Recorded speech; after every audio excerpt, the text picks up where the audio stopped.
বন্ধুরা, আশা করি সবাই ভালো আছেন। তো বন্ধুরা, এখন যে বিষয়টা নিয়ে কথা বলবো, তো সেটা হলো দেবদার খাদান ছবি। তো বিরাট বড় একটা বাজেট, বিরাট বিগ বাজেটের একটা ছবি ছিল এবং সেটা বক্স অফিসে কি করছে আমরা দেখতে পাচ্ছি। কিন্তু ফাইনালি দেবদা একটা জায়গায় স্টেটমেন্ট দিয়েছে এবং সেখানে সে বলেছে তার ছবির সে 50 কোটি বক্স অফিস দেখতে চায়। তো এই স্টেটমেন্টটা আসার পর থেকে একটা জিনিস তো ক্লিয়ার বোঝা যাচ্ছে যে দেবদার মাইন্ডসেট পুরোপুরি ক্লিয়ার। সে পুরোপুরি বুঝতে চাইছে, সে কিন্তু পুরোপুরিভাবে কমার্শিয়াল সিনেমা করতে বা কমার্শিয়াল ছবির দিকে ফিরতে চাইছে। এটা কিন্তু পুরোপুরি কনফার্ম। কেন বলছি বিষয়টা, একটু কেন বললাম দেখুন, ভালো করে বিষয়টা বুঝবেন। এতদিন সে যে ধরনের ছবিগুলো করছিল, সেই সমস্ত ছবির একটা বেঞ্চমার্ক রয়েছে।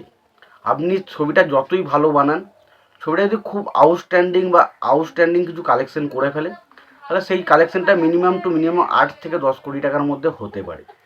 এর বেশি যাওয়ার চান্স খুব কম, খুবই কম। তো সেখান থেকে ধারণা করা যায় না যে আপনি একটা 50 কোটির কালেকশন করবেন।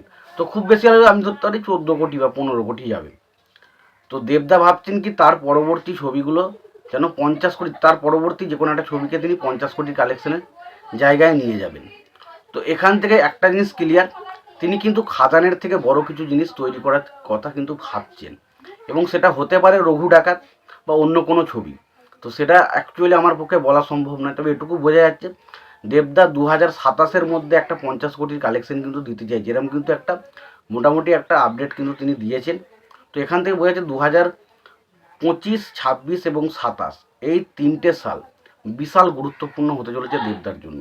এবং আমরা হয়তো বাংলা ইন্ডাস্ট্রিতে প্রথম কোনো বড় এমন কোনো ছবি দেখতে চলেছি যেটার বাজেট হয়তো 15 কোটি বা 10 কোটি বাজেটের, এমন কিছু কাজ আমরা দেখতে পেতে চলেছি যেটা বাংলায় থেকে আমরা হয়তো কল্পনা নাও করতে পারি। তো সেরকম কিছু কাজ কিন্তু আসতে চলেছে বলে আমার মনে হচ্ছে। কারণ না হলে কোনো মানুষ এরকম একটা স্টেটমেন্ট দেবেন এবং তার বক্তব্যটা পুরোপুরি শিওর এবং ক্লিয়ার।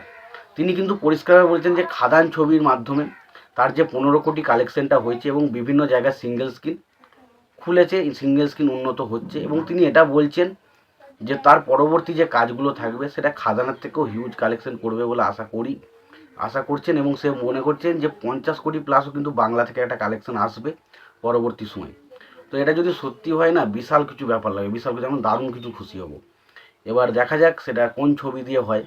তো যখন এই কথাটা বলেছেন তার মানে শুধু যে রঘু ডাকাত নিয়ে পড়ে থাকবে সেটা কিন্তু নয়, তার মধ্যে অনেক ছবি কিন্তু আসবে। এবার দেখা যাক, এমন একটা ছবি আসবে যে ছবিটা সত্যিই দেখে আমাদের তাক লেগে যাওয়ার মতন কিছু একটা ছবি নিশ্চয়ই হবে, যে ছবিটা 50 কোটি কালেকশন করবে এবং আশা করছি সেটা 2027-এর মধ্যেই আসবে।